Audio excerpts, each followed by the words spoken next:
I thought this time we'd start the video out in the corner on the deck. You know, I don't get out here that often, and you know, why not give it another shot? You know, pretty soon it'll be snow, we won't be able to do it. It'll be ice and really, really cold.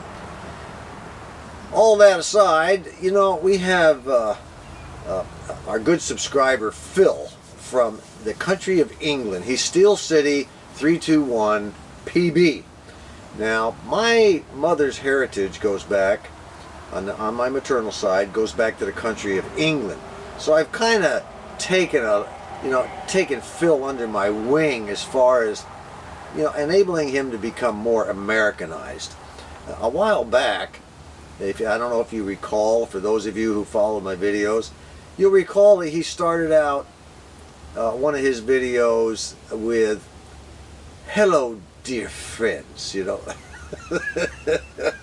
I still can't get over that one.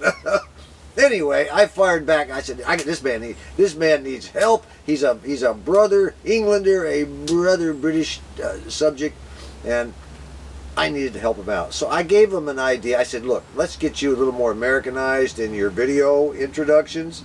So this is what I told him to do, and he did it. Yo, chumps, what's up? Now, wasn't that good? Well, I mean, you couldn't tell that man was from Britain. He did it so well, you'd think he was from Chicago or LA or Detroit or New York City or wherever. I mean, it was total American all the way. Anyway, a few more things have come up in one of his latest videos.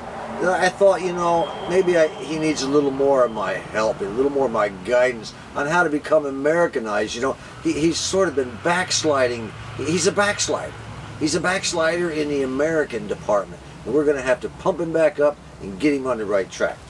In our last Mish-Mash video, I showed you my brand new old can opener, my handy can opener that I bought and fixed up and got working and cleaned it and everything. And one of our good subscribers, Mike 1946, he says, "Come on, John, where's your P38? Well, it just so happens that my P38 is right here. You all know what that is? Those of you who have been in the Army, the Marine Corps, and probably the Navy, you know what that is. Maybe even some old-time Air Force types would know what that is. That, folks, is a P38, and I will show you how to use it." You will remember I always execute a pre-power assessment on any radio that I am about to start a repair.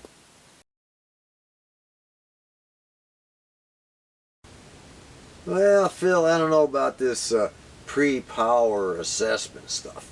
You know, in American, it would be probably better to say, you know, let's eyeball this sucker and see what gives.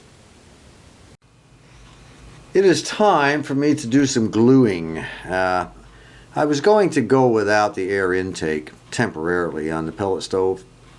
You know, outside, you know, taking in outside air.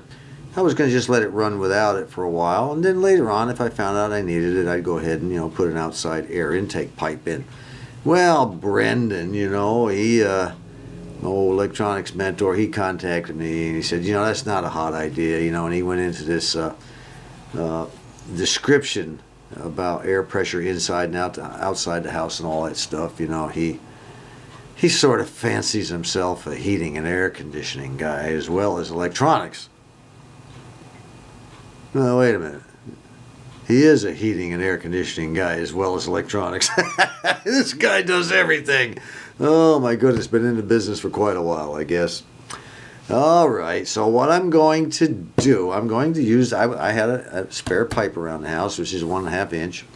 And I went out and I bought an elbow. And then I bought an adapter. And the reason I bought the adapter is because I need, now the adapter is going to be, it'll be going down through the floor like this. Now this pipe will not be that long. I'm going to be cutting it. I just wanted to show you how it'll eventually go together. I'll probably whack it off about right in here somewhere and then move the elbow down to there. But anyway, what I wanted this larger adapter here for is to put the air intake screen in that came with the stove. All right. let me go ahead and remove this thing, and then we'll go ahead and glue it in right here. Why not? What the heck? I'm going to go ahead and use that silicone that I put the T on the back of the stove for the vent pipe, or the chimney pipe. Why waste it? I might as well go ahead and use it for this too. I'm not going to gob a lot around there. I'm just going to put it in there enough to hold it. Well, let's get this off so we can get it done. There does not appear to be any evidence of past service work on this chassis. No evidence of past service work. No, that's another one. It's got to go. Got to go, Phil.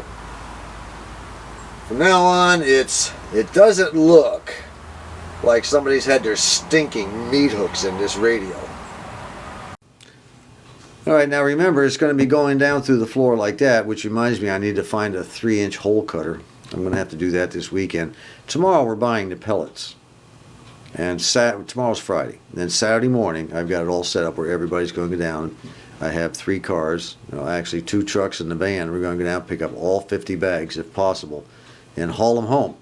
But it'll go down through the floor like that, and the air intake will be on this end. And what we're going to do is put this little baby right in there. Fits perfect. See there? Look at that. Look at that. We're going to go ahead and put that right down in there like that. And I want a 3-inch hole, which is a little bit larger than this adapter, this coupler here. And the reason for that is I don't want to have to crawl underneath the house every time I want to check to see if the screen wire is clogged. I just want to be able to take it right back up out of the hole, look at it, clean it if necessary, and then put it right back down through the hole again. All right.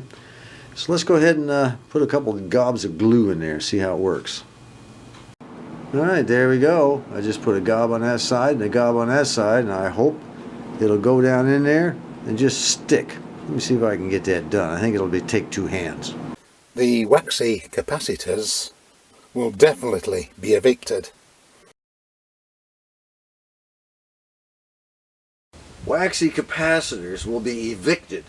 Oh, no. From now on, we're going to yank those wax boogers out of there. We're going to slap in some new ones.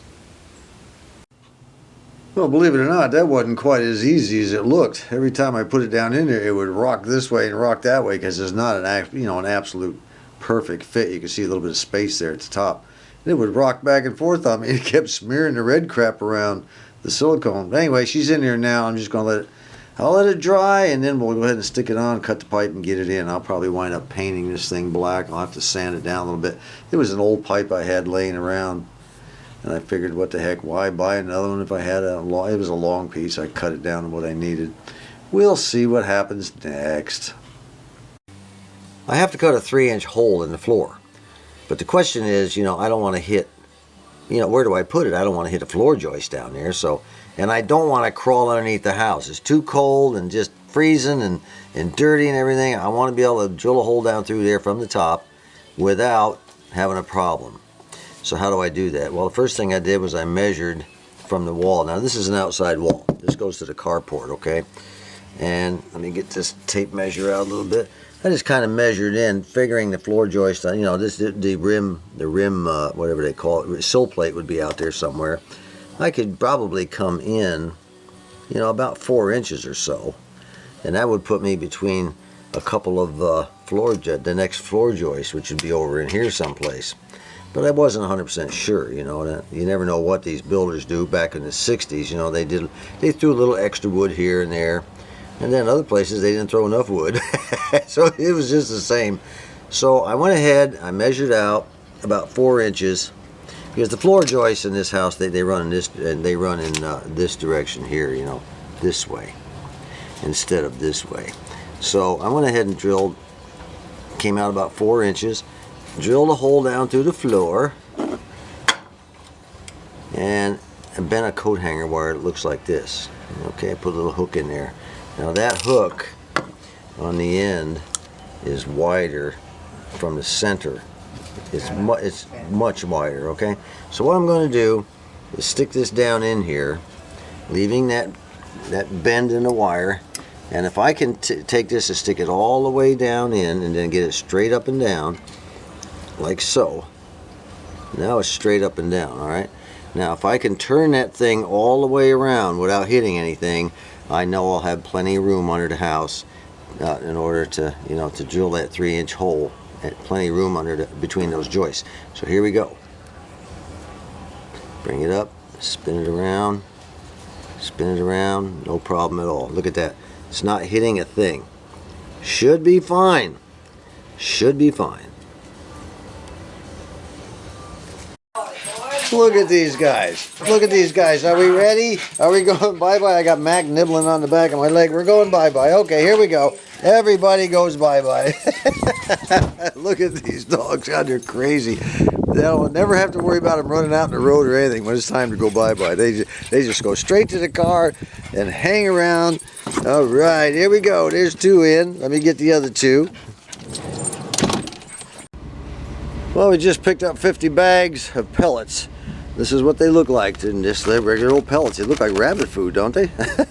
Anyway, it's all hardwood oak pellets, and the type I got was Heat Resource. And the reason I got Heat Resource is a friend of mine has had a pellet stove for about 4 years now, and he's tried all different kinds of pellets, and he said that these do not jam up the auger. He said they do it every once in a while, but the other brands he tried, they always would jam up the auger, and he would have to take a stick and, you know, stick it down in the hopper in the rear of the stove where the pellets are and unjam the auger so it could keep moving. So I'll take his, you know, I'll take his word for it. You know, he's an experienced pellet stove man. What you're seeing is got to be global warming. The 16th of November, and in Arkansas, it is snowing. Look at the snow on this ground. I can't believe it. I have never seen snow in Arkansas in the middle of November in all the years I've been here. Global warming strikes again. Well, there it is. Not much of a snow, but still a snow in the middle of November. Never remember seeing one like this. This will all be gone by probably around noon, which is always good. Now, the old pooches are having a good time in the snow. They're just kind of smelling everything. It's been a while since they've seen the snow, but we have to walk them every morning. We walk these dogs probably 4 times a day. They just love coming out. Where's Rusty at? Where'd Rusty go? There comes Rusty over there. Oh, he said, there I am. And Rusty's on a diet, by the way. Well, I got my grandson, and I got Ethan also, who helped me unload. And this is our 50 bag stash. There's not 50 here. Some of them are in the house. And, you know, a ton of pellets. This is my first year. If I need more, I'll buy more. I got them underneath the shedded area right now, sitting on a tarp. But I'll tell you, this plastic they come in, that's some pretty strong plastic. It's hard to rip that stuff. We'll see what happens. This is the start of something new, folks. You know, normally these hole saws, especially the larger ones, which in this case is a 3-inch, are usually very, very expensive, man. They can run up to $40, $50, and sometimes you even have to buy that shaft separately, you know, that goes up into the drill. Well, I went down to Lowe's and I was very lucky to find this one, and I'm sure it's not super quality, but it'll do the job I need. This one was, the whole thing was only $19.99, 20 bucks. Shot a $20 bill, but that's okay. I'm going to go ahead now and we're going to drill a hole right down through there, 3 inches. Let's see how it works. Alright, the P38, in order to use it, you pick it up on the right hand side and you hang it so that little flapper thing is just kind of flapping down there like that. Hold it down like that. Then you just tip it up, and there's a little hooked area right here where my finger is, a little cutout area.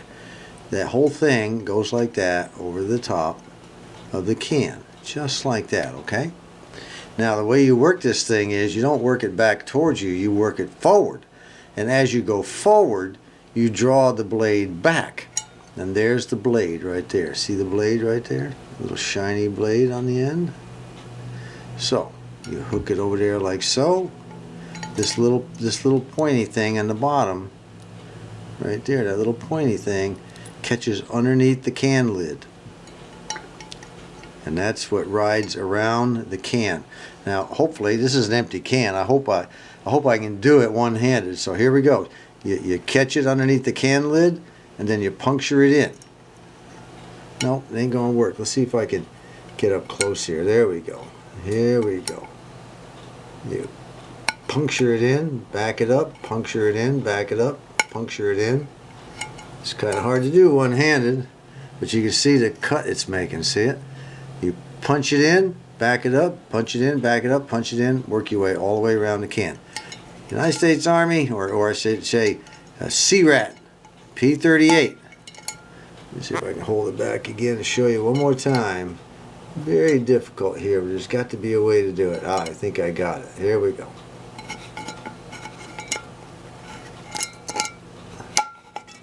You can open an entire CRAT can by just rocking it clockwise as you rock your finger. See how it works? The old P38, ladies and gentlemen, right out of a CRAT box. Carried it for years. I think we'll get wifey into the act here. She's cleaning up all the sawdust from the hole.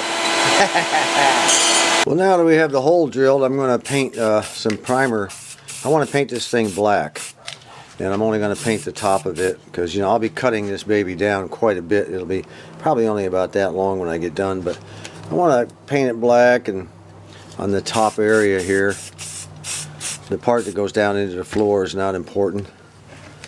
Doesn't matter if it's black or not. It's PVC pipe, but I want it to look, you know, halfway decent. So I got to put a little primer on to help the old paint stick.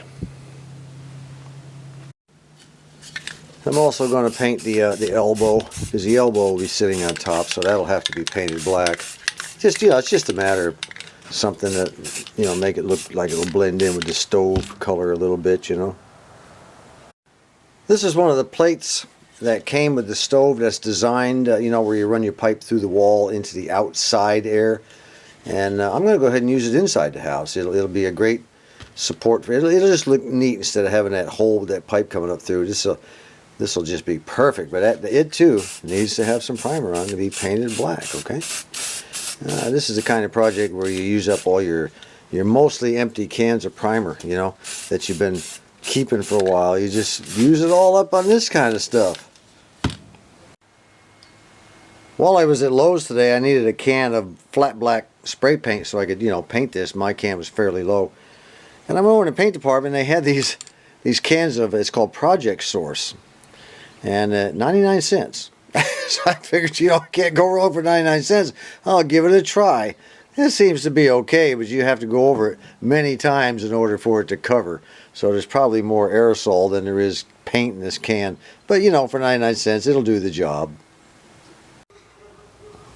Everything has been painted and about ready to go. The only problem I had was, you know, I didn't want this pipe here that has the strainer at the bottom, the air.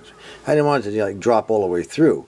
So I've gone ahead and drilled a couple of holes, one on each side, and I'm going to put these plastic plugs in, which will let it drop down and it'll hit against this plate, keep it from going any further.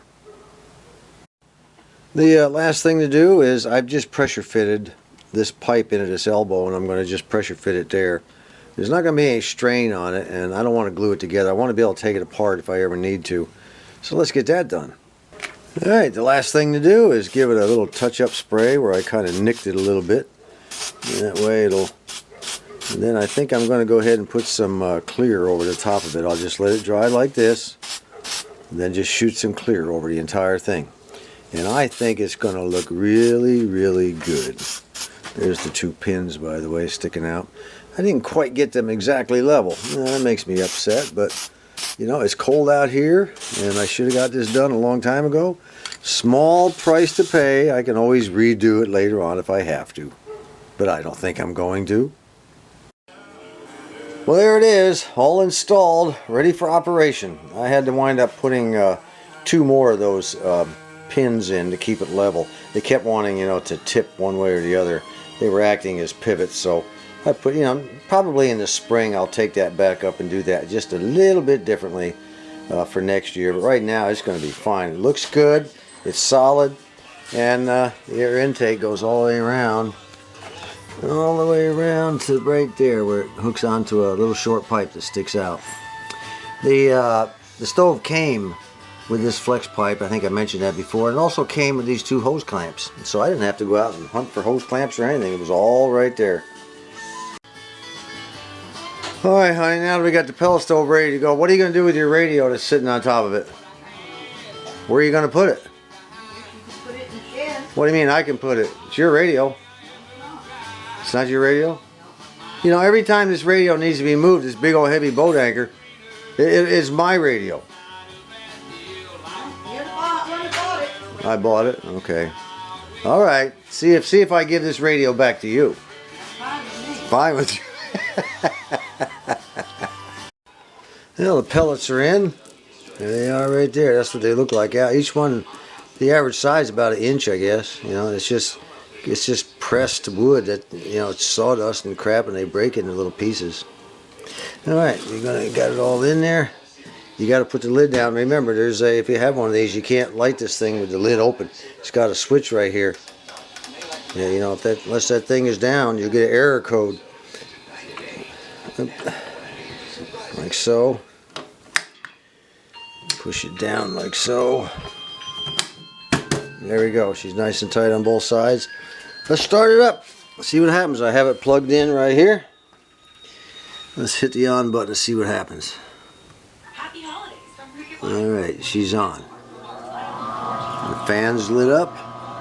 The green light's lit. And it's preset 1 and 1 for heat and blower speed.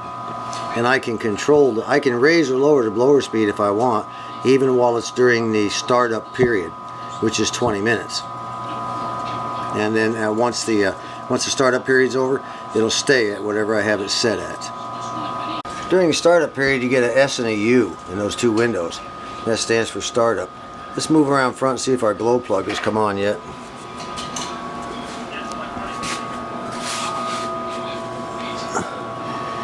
No, not yet. No pellets have come through.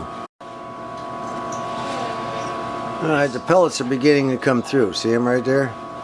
And they're dropping down into the fire area. That little hole right there, in a little while, on the right, there's a glow plug. It'll start those babies on fire. Alright, you can see the glow plug right there lit up. Pretty soon all that wood will just start burning. Alright, we're starting to get a nice little pile of rabbit turds there. That's what wifey says, that it looks like it's taking a crap.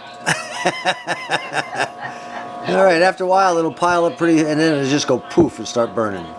Alright, there she goes. She just ignited. I caught it just in time. How about that? That little glow plug down there lighted the whole thing. And now she'll just spread all the way across. And we'll have a nice big flame in here. Cool as can be. I like it. Well, there you go, at a full burn. I've got the fan and the heat set on 3 right now, and it's putting out a lot of heat out of the front vents right here. So I'll probably crank it up to 5 later, just to see how it reacts. Now, there is a smell to this stove when it first breaks in. I can tell you that already. You know, the old wood stove we had, after it would sit all summer, all spring, all summer, and all fall, and then when we cranked it up in the winter, it also had a smell until the heat, you know, cooked it off and everything. So don't worry too much about the smell, unless you see smoke coming out from somewhere, and I don't. I've checked everywhere. So we're just going to let it run and see what happens. A couple of disadvantages to having a pellet stove.